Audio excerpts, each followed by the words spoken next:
It's time for RealAg Radio on Rural Radio Channel 147 on Sirius XM.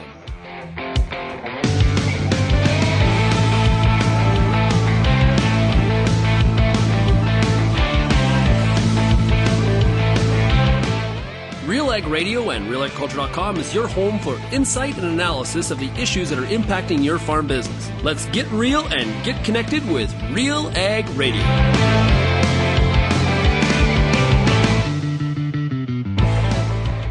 Hello and welcome to today's episode of RealAg Radio here on Rural Radio Channel 147, Sirius XM. I am your host, Lyndsey Smith. It is June, if you can believe it. It finally is feeling like June here in the Ottawa Valley. We have had just incredibly cool, cloudy, damp kind of conditions, not super wet, but not great conditions. Pretty good for growing the hay, not so great for making hay, and our corn and our soybeans are struggling just a little.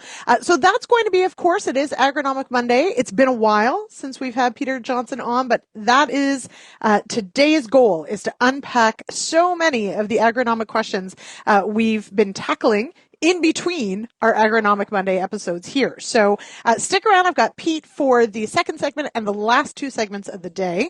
But also on today's show, you're going to hear from Greg Stewart with Syngenta. He and Sean Haney will join us in the third segment for today's product spotlight. So don't miss that. Now, this week is a bit different for hosting. So I'm pleased to say that I will be here Wednesday and I get to host the Farmer Rapid Fire on Thursday. So super excited for that. We get to spend lots of time together this week. As always, if you've got feedback on today's show or anything we cover on other shows or online in our newsletters, whatever the case may be, you can zip me an email, lsmith@realagriculture.com. You can give us a call, 1-855-776-6147. We're always glad to hear from you. But while you're online, make sure you go and give us a follow on all of our social media feeds. We do have a YouTube channel. Subscribe there. We've got Instagram, TikTok, you name it, we got it. So find us there as well. You'll get all sorts of really fun clips and reels and our full videos and full interviews on those platforms as well. I did want to send a quick shout out because I'm hosting today. I can. Tonight, of course, it is a Monday. We have an episode of The Agronomists tonight, 8 p.m. Eastern. So while you're on YouTube, if you subscribe, if you find there that our live feed, it can actually let you know when we're going live. It'll send you a reminder if you've got your notifications turned on. Tonight's discussion is on foliar feeding. And this is one of those ones that there's certain products, like certain nutrients that it works really well for, other nutrients that just frankly have to be there in the soil or sooner or earlier. But there's lots of things that we can do with foliar feeding, but we need to know the right product, the right time, and all the things that go along with it. So that's tonight, 8 p.m. Eastern. And if you are someone who collects CU credits, the show qualifies. So check it out. Okay, we're going to take a quick break, and I'll be back with more RealAg Radio right after this. Time for a product spotlight with ATP Nutrition, the founder and CEO of the company, Jared Chambers. We're going to talk about foliar application during herbicide timing. The reason why is there's 4 natural stresses that occur in a plant. The second one is during rapid vegetative growth. So what happens just before we want to eliminate the weeds? That's when we put on a herbicide. This is a great opportunity, a second opportunity of a starter fertilizer to actually get the right balance of nutrients to really help propel that plant to drive rooting, drive vegetation, and also to help ensure that plant's healthy enough so that it can metabolize the herbicide. The plant has to metabolize and break down that herbicide so it doesn't die. That requires energy. This is a massive project we've undertaken for the last decade. We work closely with all the major crop protection companies. They supply us their actives. We do compatibilities to be sure that they're compatible in the tank. We also work with a lot of crop protection companies to look at the efficacy in the field. So we're going to go to atpag.com. Hi, I'm Bernard Tobin, host of the Soybean School on RealAgriculture.com. Throughout the year on the Soybean School, we'll bring you timely agronomic video content from planting to harvest,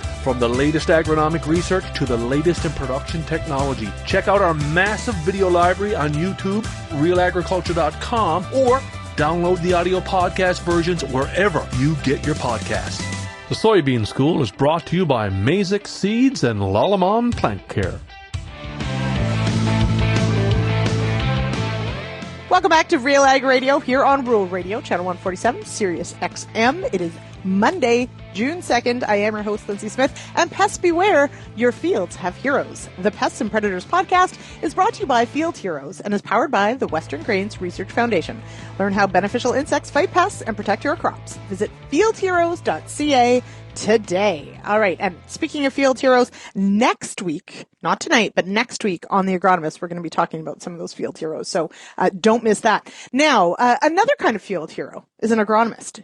And so that brings me to Peter Johnson today on our Agronomic Monday, which we haven't had for a while, given all the holidays, etc. So welcome back, Pete. How you been? I've been awesome, thanks, Lyndsey, although it could have been a little warmer here in Ontario. It has been cold and cloudy, and yeah, the corn and soybeans do not like this kind of weather. And everybody says, oh, the wheat loves it, the wheat loves it. And they're right. Wheat likes cool temperatures. But sunshine, baby, sunshine. Like, my gosh, we need sunshine.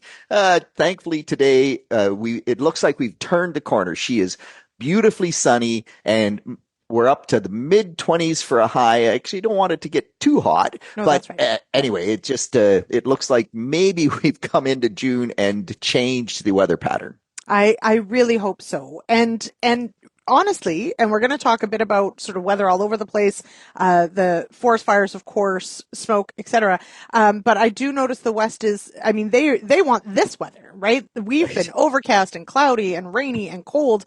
So it does look like we're getting a system moving in that way. But yes, I will say, so this weekend, Pete, we did go back. So we had beans put in last Monday. They are sprouting underneath the ground, like they're germinating, they're coming, but it has not been kind weather for corn and beans, and we have quite a bit of corn. Maybe the 2-leaf stage in one area, but other than that, just barely showing up and just desperate for that heat. Yeah, and it all comes up and it goes yellow, and we've had frosts, and so you get frost injury, and the corn will be fine, but there's many consternations about uniformity. I mean, gosh, we always talk about how important, like, corn is a princess. That's right. And so every kernel needs to emerge, and there's this push in the industry within 12 hours. Well, when you get highs of 10 degrees Celsius and lows of, I don't know, let's say 2 or 3 Celsius, you get zero crop heat unit accumulation. And so that 12-hour window means nothing because you've accumulated no heat. And in an ideal world, they'd still all come up within that period. But I think this year that window might not be 12 hours. It might be 3, 4, or 5 days in some situations, just because of how little heat we've accumulated. And rather than saying 12 hours, we likely should say that it needs to emerge within, I don't know what the number is, 20 crop heat units of the other plants. And yeah, she's been a struggle across the board.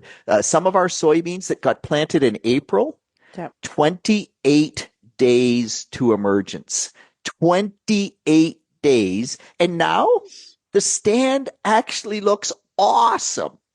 But in that 28-day window, talk about stress, Lyndsey. Talk like, oh my gosh, for the growers that haven't got crops planted, for the growers that planted them and then they're struggling to come up, the stress level in the agricultural countryside is pretty darn significant right now. Now, a few things on this one.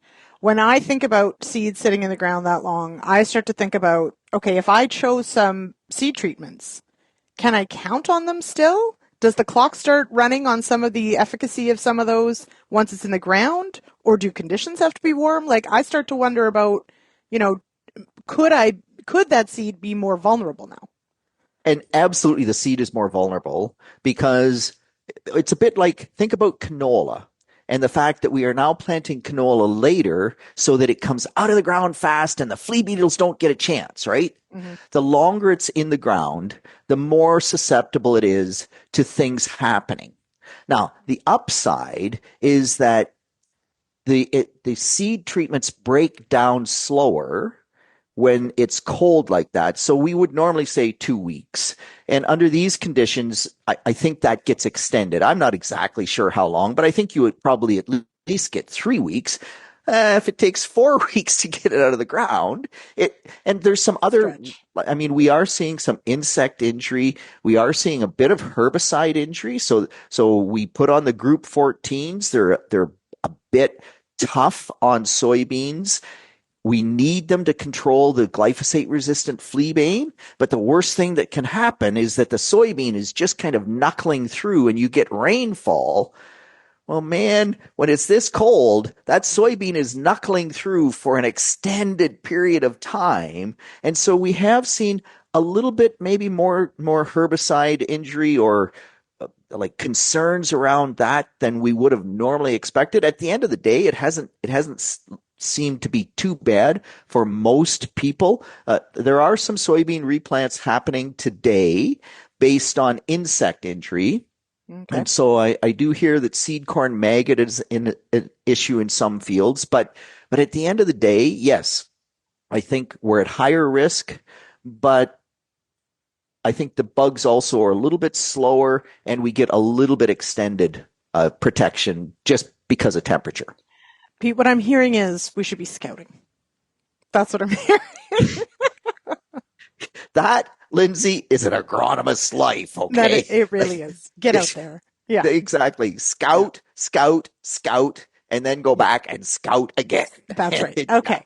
Now, before we move on from this topic, because I think there's still a few more things, have certainly seen photos of crusting, of, perhaps crop that went in when the soil was not fit, because of course we are now June 2nd. So, or maybe conditions just weren't conducive after, because we all know that good conditions can solve a lot of our sins when we're planting or seeding. So what can we do about crusting issues, or when do we know that this crust is just too much for these beans or even potentially corn? So actually, we are seeing some corn being rotary hoed. I got a message from Nature Nut Nick, my good friend at Strathroy, and they are out rotary hoeing some corn in that area because it's been so slow to come, and it doesn't have much crust, but it just doesn't seem to have a lot of vigor. So they're rotary hoeing it to try to break up and give it every opportunity. When you say, when do we know? It's really tough to know, but I will say, Lyndsey, that in general terms, because number one, it stayed cool. The worst thing that can happen for a crust is a big thunderstorm, and then the sun comes out the next day, hot, bacon dry, and it just bakes that surface. It stayed cool and cloudy, and so we have a crust, but most of the time it is pretty minimal in terms of how thick it is. Mm-hmm. And so that's a benefit. And the other thing is that we've been getting these frequent little showers. We haven't had a lot of rain, but a lot of little showers. They soften the crust. So yeah, crusting has not been the concern this year that it might have been. Having said that, if you start seeing soybeans breaking their necks, then you better do something about it. And in fact, if you see a thick crust and those soybeans are slow coming, then you should get out before the soybeans start pushing too hard to break that crust up. The planted too wet is a totally different scenario. Mm-hmm. If you smear the seed slot, there's not much you can do to help that plant out. It needs rain, and rain at the critical time, and that's about all you can hope for. Mm-hmm. And I've certainly seen some of those pictures too. So it is for here in Ontario, maybe not the kindest of planting seasons. But it could have been worse, I guess. There's so many things we're going to talk about today. The smoke, for one thing. But just before we leave the planting and some of these things, I did want to just touch on quickly, on that question of, okay, so crusting, and if we're going to use a rotary hoe, which super fun, by the way, you get to drive really fast. One other question on rolling. So I have seen a couple fields being rolled, and we did have some questions come in on rolling, but obviously, to me, we want to very much avoid where we've got that knuckling through or whatever, right? If we're going to roll our beans or anything like that. And of course, slow to emerge. This begs the question, what do we need to think about when we think about rolling? And we got a question on rolling winter triticale. So let's tackle that. And so just before we go to rolling, let's one quick note on the crusting. If the rotary hoe works, that's awesome. But lots of times the rotary hoe just doesn't do enough if you have a real crust. Yeah. So don't be afraid to take the drill out, the no-till drill out, and run it shallow, and it will break the crust up even better than the rotary hoe if you get into that situation, just from that perspective. Most of the time, if the rotary hoe works, you don't have a real crust. Probably not. You probably were looking for something to do. Go Ted Hay. Yeah, and so on the rolling front, and I get it, a lot of growers rolled anyway, and they're done.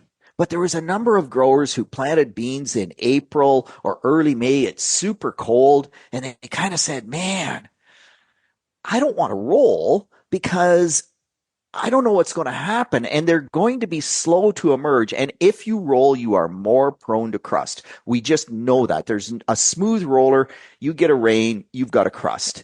And so a lot of growers didn't roll, and now the beans are exactly where you're talking about, Lyndsey. They're knuckling through, or they're just emerging, and I'm already getting questions. Do we roll? When can we roll? So as soon as they're knuckling through, you think about that hypocotyl hook.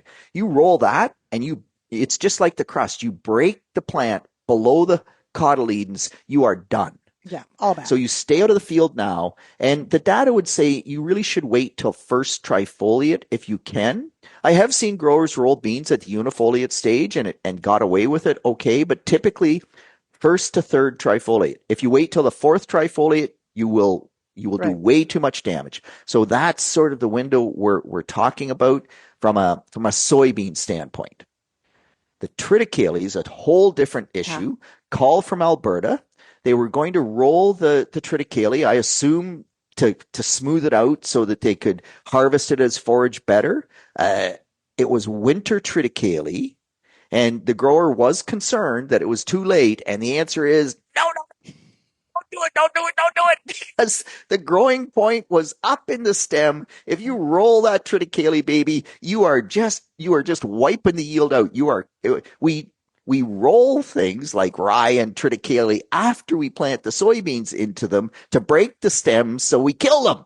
Right. Don't roll that triticale now, period. Mm-hmm. There you go. And if the rocks are your problem, you need more teenagers for summer jobs. Go pick some rocks. Okay. All right. We're going to take a quick break. And actually, we've got a product spotlight with your friend Greg Stewart. With Syngenta coming up next. So Sean Haney and Greg will be in next, and then we'll be back here with Peter Johnson after that. So stick around. At Väderstad, we aim to be the world's leading partner for outstanding emergence. We're doing that through innovative tillage, planting, and seeding equipment that's optimized for your field conditions and soil types. We also offer industry-leading capacities to help you get the job done in shorter windows of time. It's all designed to give your crop the best start possible so you can maximize yields. Väderstad, we look forward to growing together. Peter Johnson at Wheat Pete, RealAgriculture.com, and what an opportunity! Oh my gosh! You think you can't grow better wheat? You are absolutely wrong. We're going to show you how to strive for those record wheat yields that they get in the UK and in New Zealand. You can grow 150 bushel wheat. I'll show you how. Catch Wheat Pete's Word every Wednesday on RealAgriculture.com or download the podcast on iTunes or Spotify. We have the financial tool you're looking for. A cash advance from Canadian Canola Growers Association is a financial tool for farmers that offers flexible, short-term financing. Borrow your first $250,000 interest-free and the rest below prime. Put your advance to work in whatever way makes sense for your operation. Apply on over 50 commodities. Call our experienced team or visit ccga.ca. Cash advances are made under the Government of Canada's Advance Payments Program. And welcome back to RealAg Radio. It's now time for a product spotlight with Syngenta, and we're joined right now by Greg Stewart, who is Syngenta Canada's biological field specialist. Hey, Greg, how are you doing? Good, Sean. How are you? Man, I'm doing pretty good. Okay, Greg, Today we're going to talk about 4-yield drive. Okay, what is that? Well, four-wheel drive really just asks us to consider that there are four yield components to corn. That is rows around and length, final ear count, and kernel mass. And so you can make some good decisions and have some great discussions when you know those four yield components. And I don't know, over the last few years, I've been thinking about four yield components of corn, and I'm saying, wow, over my career, we've looked at a lot of corn estimates or corn agronomy, and we say, as an example, no-till corn after corn yields 10% less. Okay? I go back on my slides, and I've got a lot of slides to go back on, and I try to find one slide that shows me if no-till corn after corn is 10% less, which component caused the yield loss. Rows around, length, ear count, kernel mass. I don't have one slide that explains where that yield component failure was. So, and of course, it makes a fair bit of difference.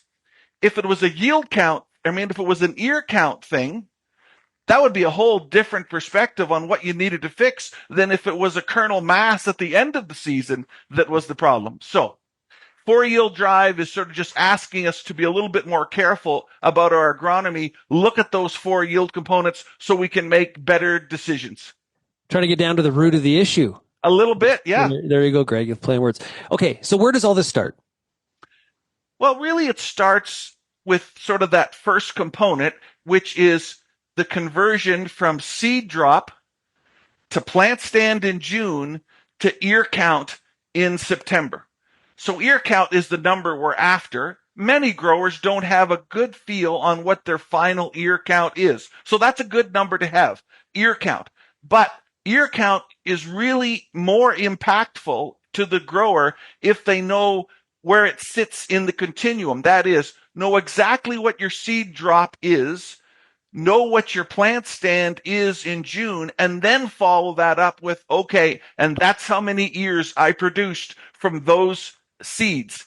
And having those three numbers is a really nice start to saying, okay, did we leave some yield on the table because we dropped 34,500 seeds, and when we came around to September and we did ear counts, it was 29,500. You gotta dig into what went wrong, right? Yeah. Okay, so let's get into some tangible, some practicalities here. What are folks looking at to drive these yield components? Right. Well, Syngenta has a long track record of excellent weed control, right? Bulletproof, season-long control of weeds in corn. And now we look at some of those situations where weed control is not as good, and we say, wow, our weed control was missing a bit. Now you go in there and say, well, was it early weed control that maybe you actually pulled ears like rows around back, or was it the length of the ear that got pulled back, or did your weed control be so inconsistent that it pushed right into the season and actually reduced kernel mass? So that's again, lots of talk over the years about weed control. Rarely do we actually drill in and say, okay, which of the components was the culprit in terms of some yield loss to poor weed control? And of course, Sean, now that I'm working in biologicals, I would love to think that there's a humic acid, root proliferator. We have a product called Amatis. Could that improve our conversion from seeds to plants to a final ear count? And stress relievers like Megafol. Could you, in fact, hang on to more length in the ear if Megafol was applied to a corn crop when it had some real stresses of drought or high temperature? And then maybe the big ticket item is kernel mass. We rarely measure kernel mass ever, right? 1,000 kernel weight. And And so you consider, well, genetics is driving kernel mass. Hybrids are improving mostly because of kernel mass. We put fungicides in that picture like Miravis Neo. That's directing us towards improving kernel mass. Maybe a biological like Yield On. All of those things really pushing us towards improving what appears to be sort of the holy grail of improving corn yield, and that is to make kernels heavier. Greg, if somebody wants more information on some of these components, is there a place they can go on Syngenta's website? Yeah, go to our website, talk to your Syngenta retailer, your contact. It really comes together as a nice team effort when you've got that 4-yield drive type of information to have a great discussion. It's not rocket science, but it is quite intriguing in terms of finding the weakness and looking how to fix it. Things to keep top of mind as we enter the 2025 growing season. Greg, thanks a lot for joining us here today on RealAg Radio. Hey, my pleasure. Thank you. Hey, we'll be right back on RealAg Radio, Rural Radio 147, Sirius XM, right after this.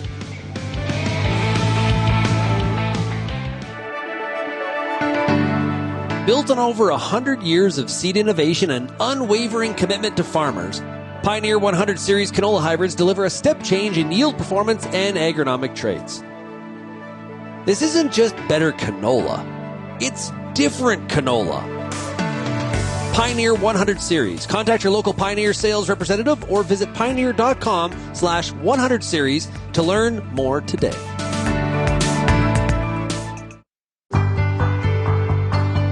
It's summertime, and you've got a lot of important decisions to make when it comes to your corn crop. Let the Corn School on RealAgriculture.com help guide you through those big decisions with input from leading experts in the field. If it's spray timing, disease identification, or any other field issue, the Corn School's got you covered. The Corn School on RealAgriculture.com, brought to you by BASF and Pride Seeds.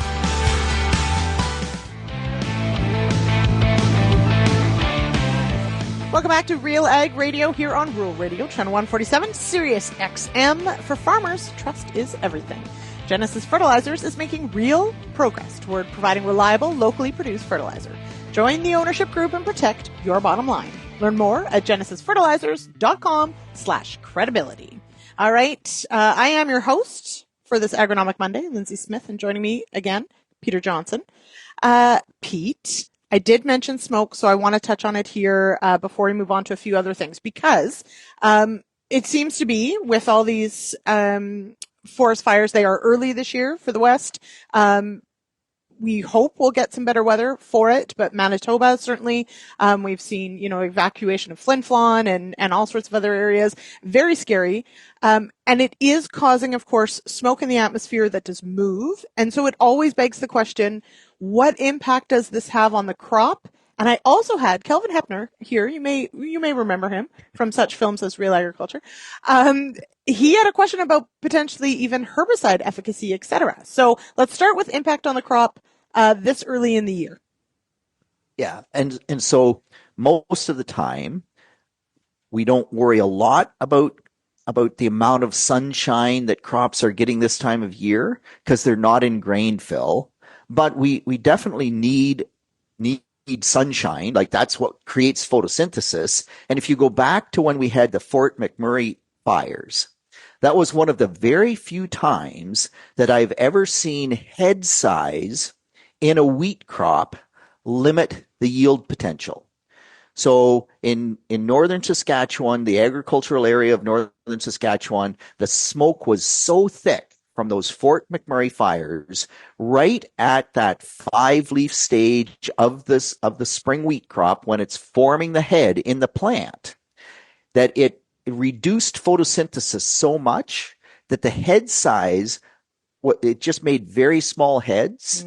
And then later the fires disappeared, but they had poor yields because even though wheat can set 3-4 kernels at every spikelet, those heads were so small they didn't have enough spikelets even when they set multiple kernels to give good yield potential. So even from a tillering standpoint, now most of the time in spring wheat in Western Canada, we don't rely a lot on tillers. A lot of Western Canada growers don't really like tillers. Yeah. So it's from that perspective, maybe not a big deal, but absolutely, it is an issue. If we get heavy smoke for an extended period of time, it will reduce the amount of photosynthesis. With all plants, we need to create a big factory. If we don't create a big factory before we flower, then we are going to have an impact on yield. Hopefully minimal at this point, but potentially yes. The herbicide one is really interesting. And the one that would probably get impacted the most would be Liberty. So the burn herbicides that require sunlight to activate them. And we know that we get the best control with a product like Liberty when we spray it in the heat of the day and it's sunny and it just smokes things, baby. Yeah, it's if we don't get the sunshine and we don't get that activation of the herbicide, then we're not going to get as good a control. With the other herbicides, I don't think it will have a big impact because they're not as sunlight driven. Right. But I think we do have to watch that. And Liberty's a big herbicide in Western Canada, right? Yep. And so we want to spray it before a nice sunny day. And if we don't get the sunny day, it could have an impact. So now, and this, I mean, we went through this a couple of years ago here in Ontario where we had a very smoky June.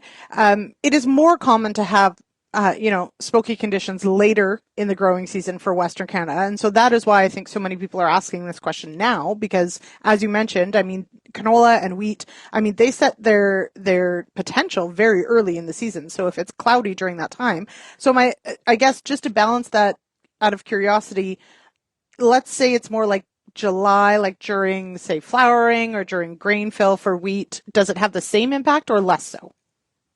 So it has way more impact. So the critical period for wheat is basically 2 weeks prior to heading to anthesis to 10 days after. With corn, it's 10 days prior to tassel to 2 weeks after or 10 days after. With canola, it's kind of that flowering stage and after. So most plants, the real critical period is around that flowering window. And with a plant like canola, it's a lot more forgiving because it flowers over a long period of time. Soybeans flower over a long period of time. Right. Crops that flower for a very short period of time, that window or that critical timing, that critical period is much tighter, much more defined, if you will. Mm-hmm. And if you have lack of sunshine because you've got heavy cloud cover, then that will have a lot more yield impact than we're ever going to see with cloudy conditions now. Mm-hmm. Okay. Not a lot. Smoky conditions. Yeah. Not a lot we can do about it, of course. Zero we can do about it, but definitely something to keep in mind. I will say we do have in 2 weeks on the Agronomist, we're going to talk about stress and stress busters. It also happens, it will be the 200th episode of the Agronomist. Wowzers! Way to go, Lyndsey. It is no 10 years like We Pete's Words, but 200 episodes is kind of cool. Can't say I did them all. Sean kicked it off during COVID, but yeah, it's kind of cool. Anyway, okay, let's switch. Very cool. Yeah, switch gears a little. Let's talk about your favorite crop, of course, the wheat crop. We have touched on it. We touched on it last week, but even a couple weeks ago, you can't, if you didn't think about stripe rust until now, you have been living under a rock because we have been talking about it for a while. But it is definitely a concern for certain areas of Ontario. And we also have the fusarium question coming up. So let's start with stripe rust and work our way into fusarium and those decisions that need to be made there. Yeah, 100%. So Lyndsey, people in Ontario, and I think in the Great Lakes Basin and in Manitoba likely as well, we have really indoctrinated people into the timing around fusarium and how critical that is. And it absolutely is. But what frustrates me is that, first off, we didn't expect stripe rust. Wasn't supposed to be a problem. Wasn't coming up from the U.S., and now it overwinters in Ontario, and Wheat Pete says, well, it overwinters in Ontario. It shouldn't be a big deal because that spore load is probably just localized. And all of a sudden, in that localized area, we must have had enough overwintering that from basically St. Thomas to north of Goderich, it's an alert, alert, alert. And we're almost at T3 timing, and all these growers are saying, well, wait a minute, I'm going to spray my T3 in 10 days. So I'll just wait till then, even though I have stripe rust. And I'm just going, oh my gosh, we did a great job on fusarium. It's an incredible problem. But do you realize that in 10 days, uncontrolled stripe rust can wipe out 50% of your yield? And for goodness sakes, do not wait. If you have stripe rust, I had a text from a grower on Saturday, and he texted me 2 pictures. One was a yellow spot in the field. You could already see from the pickup truck a yellow spot. That's stripe rust. And then a picture in the canopy where every leaf had stripe rust on it. And he said, well, T3 is going to be Wednesday or Friday, and we're Saturday.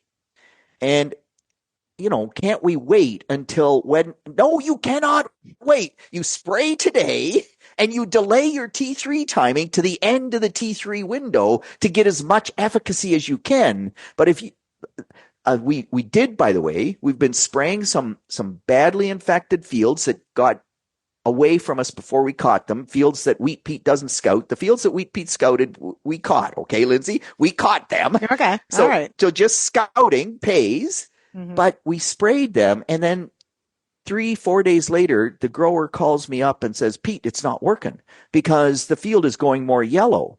Well, the fungicides don't stop the disease on a dime. They do stop it, but it's inside the plant. It doesn't have any reach back. And so those lesions often still erupt from the plant, and they don't sporulate, so we don't spread it anymore, but the plant still goes off color, goes yellow. And so for that next 4 or 5 days, and that really drives home the point of how much yield loss you are taking, because even when we spray it and stop it, the one field in particular, I would say 25% of the field went yellow after we sprayed it in that first 4 or 5 days. And now it's stopped. The 75% of the field that is green is staying green. It's going to have good yield potential, but you cannot wait with this disease. It's called yellow death in Europe. There's a reason for that. And the weather conditions that we had, those cool, cool, damp conditions we had, ideal for stripe rust. It just was going gangbusters. So that was actually one of my questions is, because some of these diseases like humid, hot conditions, some like cool, some like somewhere in Goldilocks sort of perfectly in between. So we have had good conditions for it spread. And one key point, so I have 2 questions, but one key point, exactly that, fungicides are not curative. Right? So you're not going to get rid of what was there. You're going to stop it from where it is. And so that is key.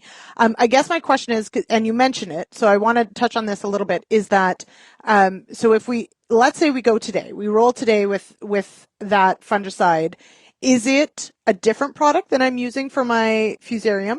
And is it spreading out a spray to the end of T3 because I want maximum efficacy or because I could stress out the plant, or both? Yeah, it's a bit of both. We don't want to overload the plant, although realistically, any of these fungicides, before they get registered, we have to apply them at 2x and 4x rates and make sure that they're safe. So I'm not really worried about safety. It's more about the efficacy of your fungicides, and we might as well maximize that protection. The other part of this that I haven't mentioned, Lyndsey, is that it's been really cool in Ontario.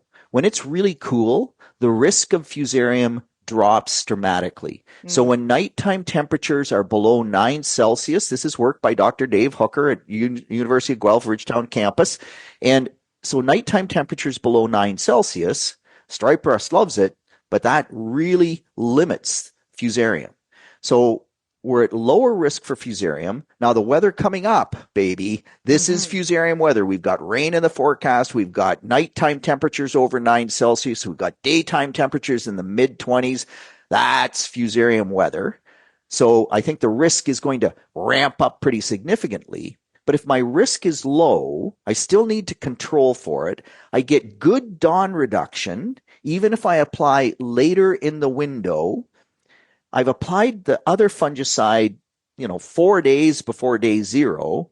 So if I could get 10 days in between, I really maximize my potential yield benefit, and I also maximize my stripe rust control, because I get that first, if there is any that erupts that miss that first application with the early fungicide, I catch it with the T3 fungicide. And you asked about products. Do not use a strobe fungicide prior to heading, because the strobe fungicides will increase or could increase the level of DON toxin in the grain. It's a long explanation why. We don't need to go into that. But at the end of the day, so that it takes a lot of products out of the marketplace. So you could use a T3 product, but most of the T3 products like Spherex, Prosero Pro, Miravis Ace, a lot of them say only once in a season. Right. So that would mean using 2, or you can just go to a propiconazole. Propiconazole products have good efficacy on the stripe rust. They're cheap. So before heading, you go through with propiconazole. Doesn't have much impact on fusarium, but who cares? None of the heads are out, right? Yeah. And then you come back with your more expensive T3 product late in that window. Okay. Good advice. All right, let's take a quick break, and we'll be back with more RealAg Radio here on Rural Radio, channel 147, Sirius XM, right after this. I'm Lyndsey Smith from RealAgriculture.com. Join me Monday nights for The Agronomist, a 1-hour live and interactive show broadcast across YouTube, Facebook, and X. Monday nights at 8 p.m. Eastern, I host expert agronomists from all over the country to give you answers to some of the toughest agronomic questions.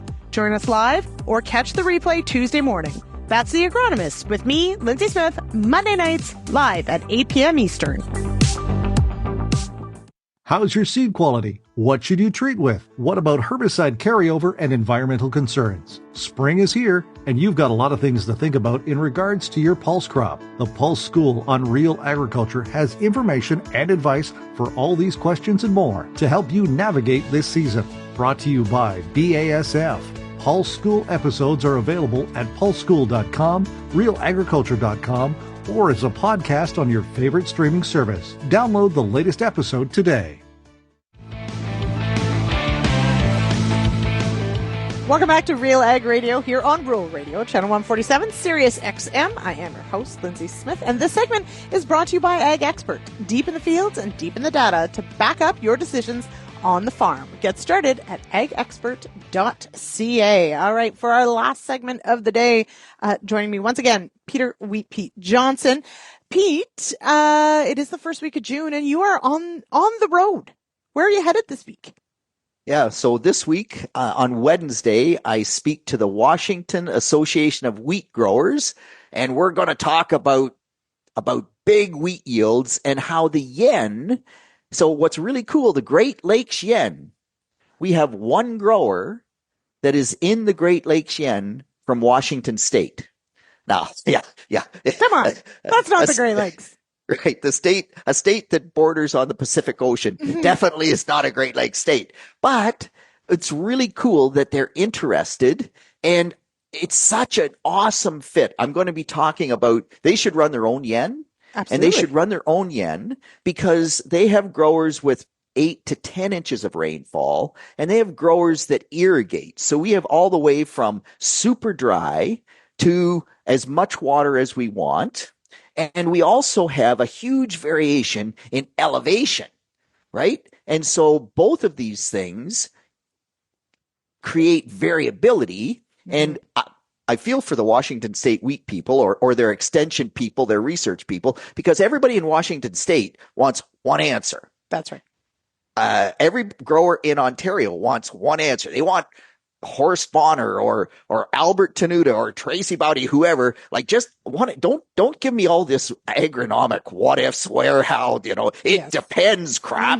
Tell me what to do. So with the yen program, because we've really learned that head count in Ontario, in the Great Lakes area, head count is the driver. So heads per square meter, heads per square foot, whatever. But does that play in Washington State? And if it does, I will almost guarantee you that it plays differently for the growers with 10 to 12 inches of rainfall than the growers under irrigation. And if you had a yen program in that state, and I don't know, probably some of Idaho and some of Alberta. Alberta, Montana maybe, right? Like there's some other areas that are very similar to that. I think you could really generate some amazing data to drive the thought process around, okay, how does this impact? Where does this play out? And help move the bar forward on growing great wheat. And what does Wheat Pete want to do, Lyndsey? That's right. He wants to grow great wheat. Exactly. That's what he wants to do, everybody. Yeah. So it's, I mean, I'm glad that you're going, and I think, everyone, you're going to have a great time. But it really does speak to how incredibly popular the Yen project is. But it also, I think, speaks to just how important it is to actually get them going in these regions, because you're exactly right, Pete. I mean, I would say, yes, you're going to learn something because you're involved, but really the answers you want are benchmarking against people that are potentially growing wheat just like you are, right? So to your point, it really is important to have other, let's say, growers with irrigation weighing in on this, or growers with very limited rainfall weighing in on this. So that is where, in my mind, I mean, get one of these yen projects going for those areas, like we mentioned. Perhaps another one, I mean, Saskatchewan with a little bit of a shoulder into Alberta, Manitoba. Also, like, we just need more of them, because that's where this works. I did want to, before we leave this though, the Great Lakes project, yes, Washington State, there's some people, but there are people from quite far south as well that are, again, not part of the Great Lakes that are part of this project. Yes, Missouri, Kentucky, right? Like, not Great Lakes. Not Great Lakes states. Absolutely not.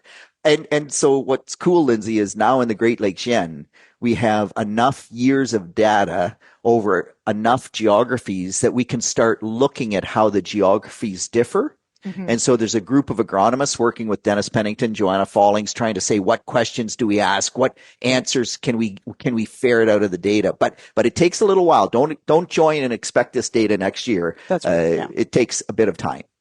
Now, speaking of some of our friends to the south, I want to talk a bit about some of the crazy weather. We've touched on, of course, the wildfires, the dryness out west, the coolness here in Ontario. But Kentucky is very damp, like incredibly damp. Yeah, so that whole part of the southern U.S. has been getting lots of rainfall. But Kentucky, there are locations in Kentucky that to date, right, to June, what's it today, 2nd? Mm-hmm. To June 2nd, they have accumulated 55, that's 55 double nickel inches of rainfall. And their normal average annual precipitation is 37 inches. So we are, I don't know, what is that? 67% above normal rainfall 5 months into the year. Yeah. So they are either going to go super dry, baby, because Mother Nature wants to average things out, or they are going to have probably the wettest year on record. It's just crazy how much rainfall they've had. Meanwhile, I get out into that Montana region, some of Alberta, talking to growers there, and they are so dry. I had an email from a grower in Montana. He's so dry that he has not done his weed control because he's just afraid the herbicides won't work. And my answer to that is, wait a minute. No. The weeds that are there, and he said there's less weed pressure because it's been so dry. Well, okay, but are there still weeds? Yes, there are. And those weeds are using moisture. They're still impacting the crop. And the drier it stays, or the longer it stays dry, I should say, the tougher those weeds are to kill. They harden off. It's harder to get the chemical in. So my answer is no, spray. Do it probably in the evening, because that's when you'll get the best uptake, and that's because the stomate's open, and you know, typically we say heat of the day, maybe not under drought conditions. We push it towards the afternoon. But yeah, we need to kill those weeds, because they are just going to get to be impossible to kill if we don't. And this is, I think, one of the things that, and we'll probably talk about this tonight on The Agronomist. We're talking about foliar feeding tonight. So we're going to talk about that leaf surface and how plants actually take in product including fertilizers, but also herbicides, fungicides, etc., it's really important to understand that leaf surface can change. Especially some of our weeds are very good at building up waxy cuticles and all sorts of things to survive. I mean, that's part of what makes them a weed. 100%. And actually, it's really interesting, Lyndsey, you talk about that because we've seen significant differences in 28 burn when we've applied it on wheat crops based on the temperature of the day. And we haven't really talked about that before, but on a warm day, the waxy surface on the leaf, it's got increased viscosity just because of the warm temperatures. And if it's got higher viscosity, things go in easier and you get more 28% burn. So it's just, and it plays with herbicides, it plays with foliar products, right? Nutrients or biologicals, whatever. Absolutely. Very cool. Okay. Now, a few last things to touch on before we go. Alfalfa weevil. I will tell you that if I could cut my hay today, I probably would. But the forecast does not look great. And, well, frankly, I just don't have time to bale it this week, so it's going to wait a bit. But if I had alfalfa weevil, I should be cutting it anyway, right, Pete? Yeah, but so we are now seeing we're into the ideal window here in southwestern Ontario for alfalfa weevil. We've had enough heat accumulation, and we are finding them. We're not finding them at horrendous levels yet, but we're sort of at the beginning. And so for any farmer that is out there, any hay producer that cuts late, and there sometimes, you want horse hay, you want green horse hay. They don't care about how mature the alfalfa is. If you're a dairy producer, if you're a sheep farmer, Lyndsey, very important. You want that hay cut early because those woolly pigs do not like stemmy stuff. They do not. They will sort. Exactly. And then the rest becomes bedding, and that isn't really what we want. So you cut early. But if that doesn't work, then we're back to scout. And if you aren't going to cut in the next 10 days and you have alfalfa weevil over threshold, then you spray because it does pay huge dividends. They are very destructive. And one last thing, and when we were talking about our issues at planting and with some of the crusting, etc., we did not mention the potential of salt injury. I know in dry conditions this can be an issue, but what are we seeing on salt injury this year? So I'm really surprised how much salt injury we have this year. And so typically it's in situations. We had an Alberta grower that put on a lot of upfront fertilizer under irrigation. It's dry there, half an inch of water to get enough water there to germinate the crop. Well, guess what? Half an inch of water doesn't leach the salt impact away. And so big issues. We've had growers in Ontario, and you say, well, wait a minute, it's been cool and wet. Well, no, it's been cool and damp. Total accumulation has not been that much. And so we've seen more salt injury where growers were at the edge of that maximum safe rate, or maybe went across that maximum safe rate, or did it in strip till and have gotten away with it other years. We haven't had enough water to move it.